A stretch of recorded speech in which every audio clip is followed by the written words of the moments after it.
kínní kan ọ̀pọ̀ ló làwọn eléyìí ó kù díẹ̀ káàtó ẹjọ́ ẹ jí ká ẹ àjọsìn kalẹ̀ sà ṣé muslim ni ọba Yorùbá orúkọ tèmi ni Adérẹ̀mí Ọ̀dẹ́délé ẹ ṣé muslim ni sà gbogbo ẹ̀ ni gbogbo ẹ̀ ní ok ẹ jẹ́ ká ṣe báyìí tí bàbá 54 tó bá fẹ́ ọmọ 6 years ṣé ó mú ọpọlọ dání sà bàbá ti di fọ́n tó ọmọ bá fẹ́ ọmọ títí ẹ̀ ọdún mẹ́fà bẹ́ẹ̀ ni tọ́ kò ṣeé gbọ́ èmi ò sì ṣé rí so tá a bá pe irú ẹni bẹ́ẹ̀ ní wèrè ṣé ó tó bí àbí kò jù bẹ́ẹ̀ lọ tí ẹ bá pè bẹ́ẹ̀ mú èrè ó tó bẹ́ẹ̀ ni bẹ́ẹ̀ ó jù bẹ́ẹ̀ lọ gbọ́ o àkọ́kọ́ ẹni sọ àkọ́kọ́ ni ẹ̀kejì ẹni sùúrù sà ẹ̀kejì tá a bá nílẹ̀ Yorùbá tí èèyàn kan tó bá lọ fẹ́ ọmọ ẹ̀gbọ́n ẹ̀ obìnrin tá a bá pè ní wèrè àbá sinwin ṣó tó bí àbí kò jù bẹ́ẹ̀ lọ kọ́tọ̀ yàtọ̀ ẹ kàn nílẹ̀ kọ́kọ́ dá ẹni sùúrù ìdí tá a fi ní wèrè ló ń ṣe Islam ẹ mọ̀ pé ẹ béèrè ọ̀rọ̀ ládẹ̀fẹ́ fún yín ní èsì nílẹ̀ Yorùbá ẹ máa gbọ́ sẹ́ ẹ máa nǹkan tá a sọ tẹ bá ti dáhùn máa gbé yín débẹ̀ ṣé wèrè níwẹ̀ ẹni yẹn tó lọ fẹ́ ọmọ ẹ̀gbọ́n ẹ̀ obìnrin àbí kò ń ṣe wèrè nílẹ̀ Yorùbá ọmọ ẹ̀gbẹ́ ẹ̀ nílẹ̀ bẹ́ẹ̀ ni Yorùbá bẹ́ẹ̀ ni it is against our culture. so ms ẹ rántí Quran verse yẹn ó dàbí Quran 420 something ni tí wọ́n ti ń sọ pé àwọn tí ẹ lè fẹ́ ni ìyá yín àtọmọ tí ìyá yín bá bí obìnrin ẹ lè fẹ́ wọn àmọ́ àwọn ọmọ àǹtí yín àwọn ọmọ bọ́ ṣe bẹ̀rẹ̀ nìyẹn so nǹkan tó wá fẹ́ fà jáde ni pé Islam Àánú ló mi ò ní kà nǹkan yẹn o ẹ̀ ṣe kà get bẹ́ẹ̀ mi ò kà. so tá bá wá rí ọmọ Yorùbá tó ń ṣe nǹkan rú nǹkan yẹn kí ló yẹ ká pè é ok mo rẹ sí òkè tẹ̀ ń lọ nìyẹn so tá gbogbo bá wá tẹ̀ ní sọ wèrè débi ò ká ní tá bá wá ní wèrè ló ń ṣe Islam ìtẹ́ gbé tẹ̀ ẹ máa gbọ́ kò lẹ́yìn ìtàn sí ẹ máa gbọ́ kò ìtàn síbẹ̀ nílẹ̀ Yorùbá a kì í já sẹ́sìn àmọ́ nílẹ̀ Yorùbá a máa ń jó a máa ń lùlù a máa ń yọ̀ láti lágbègbè yẹn àìjà àwọn Islam wá délẹ̀ wa ó ní àgùdọ̀ máa jó àgùdọ̀ máa lùlù ó dẹ̀ sọ tí pé wọ́n wá tí a jí bá ẹ máa gbọ́ ó ní ọmọ ìyá wa tí ó bá ń ṣe tí ó bá ti bá a ṣe Islam ó ní ká má mú ní ọ̀rẹ́ ìmùlẹ̀ kò bá jẹ́ ìyá wa kò bá jẹ́ bàbá wa ṣé irú nǹkan tó bá wá sọ bẹ́ẹ̀ fún wa tá a bá pè ní wèrè ṣé kò tó bí àbí kò jù bẹ́ẹ̀ lọ wá mo rọ sáà ní ìdára mo rọ so yín ìdára ìdí ni àdédé sọ nǹkan àbú wọn nǹkan tí ìwé wọn sọ tó dẹ̀ tako ọgbọ́n nílẹ̀ wa tó tako ìjẹ́ ọmọ ènìyàn wa ló mú wa kọ̀ọ̀kan ta kọ síta wíwèrè láti ló wá ní ṣe Islam láti wá ní open hand ẹ méjì á fi wèrè wú wèrè no láti ẹ má bínú sá ẹ má bínú sá tí nígbà ẹ ń tẹ́ bá wo àwọn bàbá wa bí wọ́n ṣe gba àwọn èèyàn mọ́ra tó ẹ jẹ́ n fún yín lápẹẹrẹ kan lénìí bí a ṣe gba èèyàn mọ́ra tó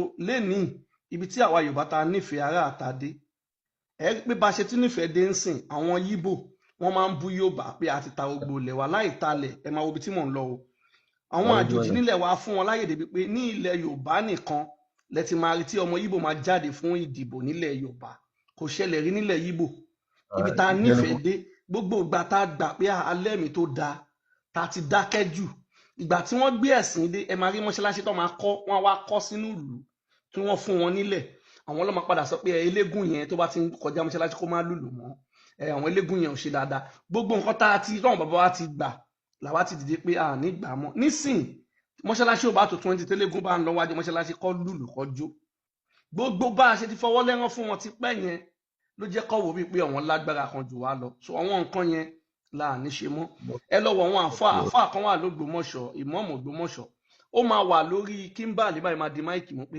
gbogbo ẹni tí ò ṣe Islam ló máa ṣe òfò mùsùlùmí nìkan ni ò ní ṣe òfò ó ń sọ kò sẹ́ni tó tí ìbọ́ta lọ bá Abékílé tó fi ń sọ bẹ́ẹ̀ ọba àlùbẹ̀ kò ń ṣe Muslim so táwa bá sọ nǹkan táwa sọ ìpẹ́lẹ́ rí ó tó bẹ́ẹ̀ ó jù bẹ́ẹ̀ lọ ṣó yé yín so adẹ̀ tí ń sọ fún ọgbọ́n ọmọ Yorùbá ẹ má bínú pé ibi tí mo yà sí tá bá rí ìwọ tó ní ìṣòro méjì abẹ́yẹ kan pẹ̀lú Tinubu lọ gbé pamọ́ sínú yàrá ẹ̀ lọ́wọ́ gbogbo ilẹ̀ Yorùbá lè ní sìn àwa nìkan là ń ṣe ìṣe wọn Nàìjíríà ní ọ̀nà tó dẹ̀jẹ́ bẹ̀ lélẹ̀ pé ilẹ̀ Yorùbá nìkan ẹ lọ wo Èkó tèmi ti wá ẹ lọ ka pátì kan wà Labour Party PDP náà ti ṣe tiẹ̀ ń sìn gbogbo àwọn tí wọ́n ń gbé jáde ọmọ Yíbò ni wọ́n ìwọ kan wá ń bínú pé wọ́n mú Tinubu jáde ò tẹ̀lé Tinubu afẹ́ràn Ṣòwòrè fine bọ̀ tí Ṣòwòrè ò bá tí lè wọlé kò bá jẹ́ pé ẹni tó lè wọlé nílẹ̀ Yorùbá ẹni tẹ́ fẹ́ràn ẹ jẹ́ kó wọlé ẹ wo gbogbo Yíbò nílẹ̀ Yorùbá wọ́n mú candidate wọn jáde wọ́n ń jẹ́ Yíbò ọjọ́ wo ni Yorùbá jáde lẹ́nugun àbánambra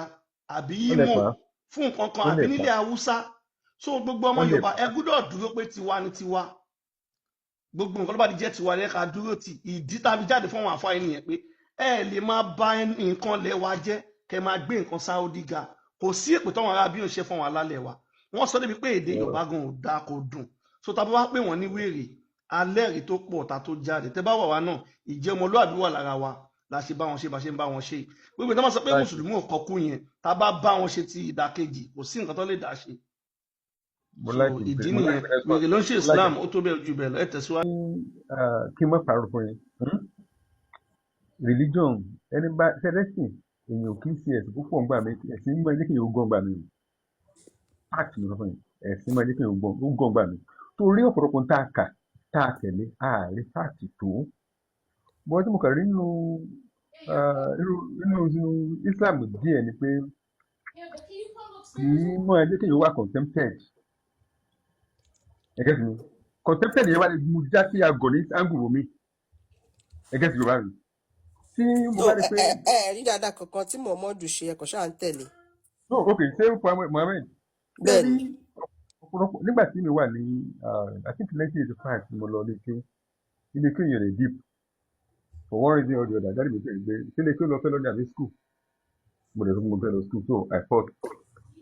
lẹ́yìn ìwọ̀n bá kékeré tí mo kékeré ju pé Prophet Muhammad ó jẹ́ nìkan tó yẹ pé tí mo kà tí mo dẹ̀ nígbàgbọ́ ni pé ó jẹ́ nìkan pé Ọlọ́run fẹ́ràn kì í dẹ̀ ṣe ìfẹ́ ẹnu ààrẹ ṣùgbọ́n tí wọ́n rí ọ̀pọ̀lọpọ̀ àdéhùn tí àwọn èèyàn bí wọ́n gbà mí ọ̀pọ̀lọpọ̀ àgbélẹ̀rọ ni tí ò di pàtó now wọ́n lànà bí jagun ó lead ogun but nínú tẹ́mẹ̀ká tí mo rẹ̀ nígbàgbọ́ more than 90% of ogun tó jà defensive war ni nígbà tẹ kéèyàn kó ẹbí irú tí ẹwọ́n tó ṣẹlẹ̀ ń bẹ́ẹ̀ mẹ́sìn káàbẹ́ ní kó wá lọ́ra AK-47 bí 100 kó mọ̀ dìfẹ́ǹdì ara wọn ṣé ó tó bẹ̀rẹ̀ bí ó tó bẹ́ẹ̀.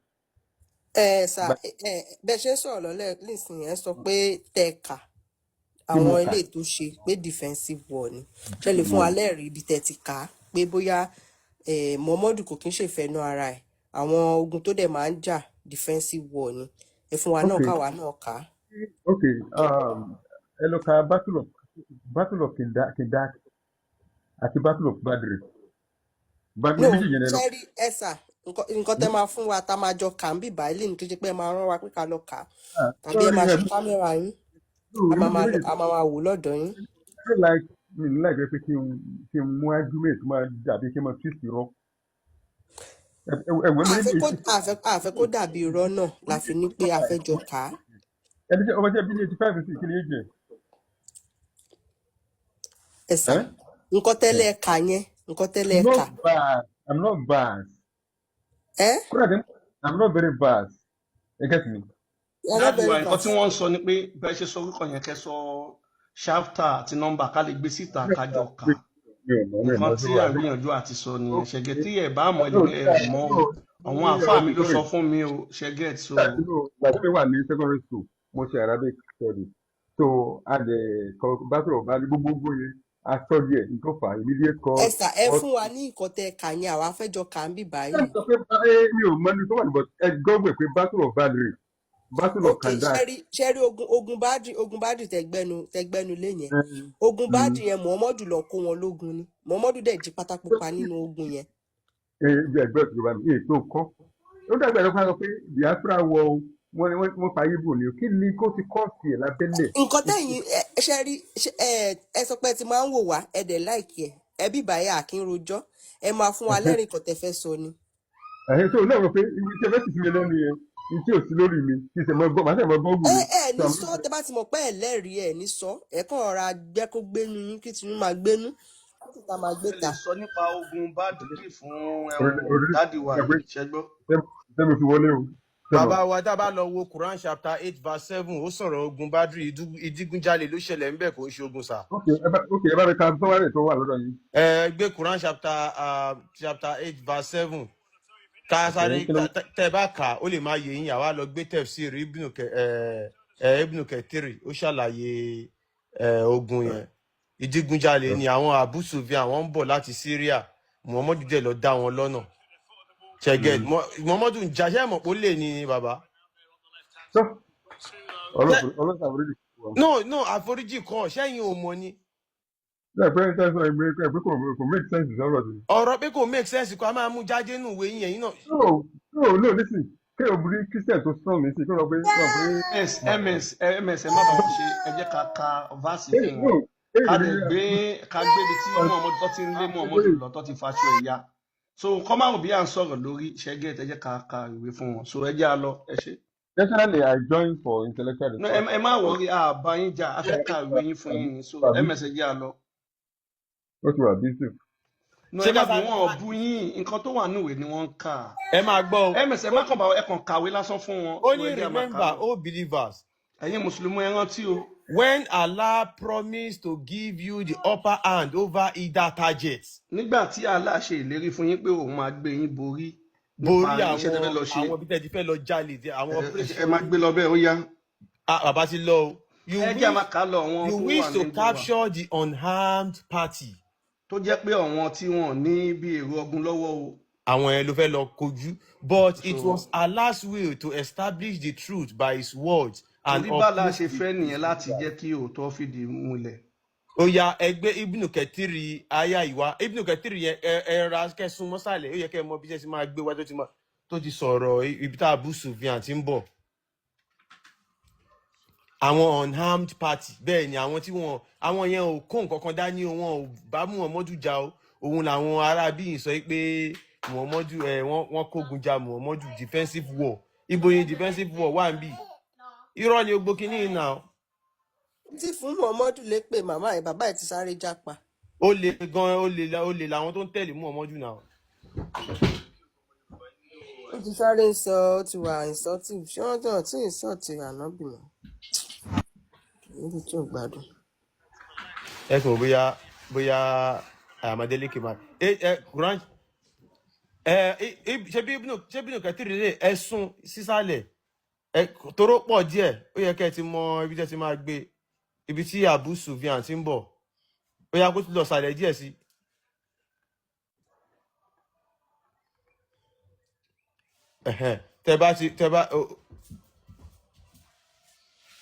Allah says he willed for you to meet the armed enemy rather than the caravan. Allah fẹ́ kí ẹ jẹ ọ̀rọ̀ wọn ará tó jẹ́ ọ̀tá yín o. So that it makes you prevail above them. A lè jẹ́ kí ẹ borí wọn. And gain victory over them. Kẹ́ ṣáà borí wọn. Making his religion apparent. A dẹ̀ jẹ́ kí ẹ̀sìn òun kó yọ. And Islam victorious. Ẹ̀sìn Islam á jẹ́ kó borí kó jáwé lórí. And dominant above all religions. A dẹ̀ borí gbogbo akápá gbogbo ẹ̀sìn. Islam ẹ̀sìn olè ní.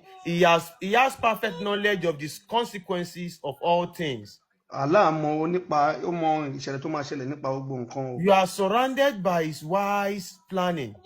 Ó ní gbogbo nǹkan tí ó yí wọn ká ní ètò ọgbọ́n. Ó yá ẹgbẹ́ sí nẹ́sàn. Ibi ẹ máa ṣe rí when Abu Sufyan ẹ máa ṣe rí bẹ́ẹ̀ yẹn so.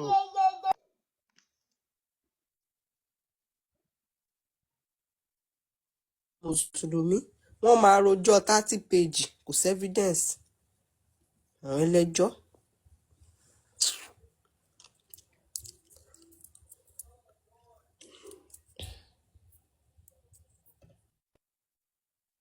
Only this is the caravan of the Quraysh carrying their property. Tí wọ́n dẹ̀ gbé nǹkan ní wọn nǹkan rọ wọn. So march forth to intercept it. Tí wọ́n dẹ̀ gbéra wọn tẹ̀síwájú lọ. Allah might make it as war spoils for you. Allah máa jẹ́ kí ó jẹ́ nǹkan ìjákulẹ̀ fún wọn. The people started mobilizing Muslims. Àwọn Muslim bá bẹ̀rẹ̀ sí ní kóra jọ. Although some of them did not mobilize. Àwọn kan nínú wọn ò kóra jọ. Thinking that the prophet would not have to fight. Wọ́n rò pé Muhammadu ò ní wá kò ní bá wọn jà. Abu Sufyan was cautiously gathering information on the latest news. Abu Sufyan gba gbogbo àwọn ìròyìn oríṣiríṣi jọ. Spying on all travelers he met. Tó ń sọ nípa gbogbo àwọn tó ń rìnrìn àjò. Ó ń béèrè lọ́wọ́ àwọn tó ń rìnrìn àjò out of fear for his caravan. Ó nípa ìbẹ̀rù gbogbo bó ṣe ń lọ ìṣòwò wọn. So bí agájẹ́ ká sì máa kà lọ́nà ni. Ẹ kàkà díẹ̀ dá tó lọ bí tí wọ́n ti dì mú lọ́wọ́. Ẹ máa wọ ọmọ ẹ̀. Especially upon entering the area of Hijaz. That's àgàgà what ọ̀nà carried tí them. wọ́n máa gbà wọ ibì kan tó ń pè ní Hijaz. Some travelers told him that Muhammad had mobilized his companion for his àwọn arìnrìn-àjò kan caravan. sọ fún pé Muhammadu ti kó àwọn ẹmẹ̀wà ìjọ. He was anxious and hired Damdam bin Gifari bẹ́ẹ̀ lára ẹ̀ ò balẹ̀ ó ti kó àwọn kan tó ń jẹ́ Damdam to go to Mecca and mobilize the Quraysh to protect wọ́n lọ sí their Mẹ́kà kọ́ lọ kó caravan. àwọn Kùrẹ́ṣì jọ. To inform them that Muhammad had mobilized his companion to intercept the caravan. láti gbé sí wọn létí pé Muhammadu àtàwọn ẹmẹ̀wà ẹ̀ fẹ́ kógun jà wọ́n So fẹ́ jà àwọn kama wulẹ̀ lọ́jù òun nìyẹn Muhammadu ó lè ní ìdígunjalè ló ṣẹlẹ̀ no níbẹ̀. ẹ̀ka àgbà tó jí kẹ́tẹ́kẹ́tẹ́ tó sá lọ tí wọ́n daṣọ ẹ̀ mọ́ nínú because ogun ẹ̀yẹ ó yẹn dàbí ẹ kí n gbé yẹn jáde. táwọn big joe tó máa bẹ́tò lọ. ẹ nínú kí ogun n gbé yẹn jáde. náà ló ti jí pátápupa tọ́wọ́ á wáyọ̀ tó jí kiri. tó bá ti gbé dé. ok bí máa bàbá tírì wá bàbá tírì wá ṣé nǹkan tí mo kàn tẹ̀ tó fẹ́ sọ fún àwọn èèyàn wa tẹ̀ ń gbọ́ wa tẹ̀ ń wò wá kí bàbá wa tó bá wa gbé àdìtì yẹn wá ṣẹ́rí tẹ́ bá ti rí èèyàn tó ti mọ òótọ́ tó ti mọ̀ pé ìsìláàmù yóò gbádùn tó sì ń ṣe àwọn ló burú jù torí àwọn ẹlòmíì torí owó tó ṣì ń jẹ náà sì fi jòkó síbẹ̀ ìwọ tó bá dẹ̀ nífẹ̀ẹ́ ìran ẹ̀ kò sí bí nǹkan yẹn bó ti ṣe wọ̀ ẹ́ lẹ́jẹ̀ tó bó ti ṣe wọ̀ ẹ́ lórí tó bá ti rí i pé bíbá ẹ̀kọ́ ń ṣọ̀nà wàá ṣe kí ni wàá yà ń bẹ̀ bọ́ ẹlòmíì tẹ́rí tán ti mọ̀nà tán sì wà nídìí ìsìláàmù yẹn àwọn ló burú jù ṣe wá rí níbi ogun bádì tán máa pariwo ogun bádì yẹn kò sí kankan tó jẹ́ wípé kò sí any war tó jẹ́ pé bíi wọ́n wá kógun ja Muhammadu máa ń kógun ja àwọn èèyàn ni òun ló máa lọ ń gbógun tì wọ́n Muhammadu nìkan ni mo rí tó jẹ́ òun ló ja ìlú ẹ̀ lógun ìlú ẹ̀ tó jà lógun yẹn àwọn ọmọlẹ́yìn ẹ̀ náà wọ́n tún wá emulate ẹ̀ fi rí àwọn olórí burúkú míì nílẹ̀ Yorùbá wọ́n tún ja ìlú wọn lógun wọ́n tún ń kó àwọn ìran wọn sóko ẹrú Muhammadu ni wọ́n fi jọ Muhammadu òun ni wọ́n fi jọ tó tún kóran wọn lógun tó tún ja ìlú wọn lógun inú ogun Bádìrì yẹn dẹ̀ ló ti jí pátápupa wọn tẹ bá gbé pátápupa Muhammadu jí pátápupa inú ogun yẹn ló ti jí pátápupa kò sí nǹkan kan pé àwọn kan dìde wọn wá gbógun ti Muhammadu rárá o Muhammadu ló máa gbógun tì wọ́n. Big Joe ṣe kásáré kàbá yẹn so kẹ́ni ẹni yẹn sì wà ń sálẹ̀ á lè máa gbọ́ wa a ti kà í pé Muhammadu lọ jalè ní Bádìrì ni kò kí ń ṣogun ẹ̀yin tẹ́ bá wà níbi tẹ́ bá ti ń gbọ́ táwọn mùsùlùmí máa sọ pé ogun Bádìrì it is not ogun ìdígunjalè ni ìdígunjalè Bádìrì gbogbo ogun tí Muhammadu jà pátápátá tán sọ yẹn náà olè ni olè pé wọ́n fẹ́ gbalẹ̀ wọn wọ́n fẹ́ kó nǹkan ní wọn á wá máa pín èrè ogun á máa pín nǹkan yẹn ní èrè ogun ẹ̀yin náà gbọ́ ẹ kẹ́ sì mọ̀ pé Allah gan olè ni. This is At-Tabari volume 9 page 31. volume 9 page 31. Muslim drag Muhammad as thief. àwọn mùsùlùmí dẹ̀ wọ́ Muhammadu níwọ̀kúwọ̀ torí pé ó jalè. They raided us in our settlement.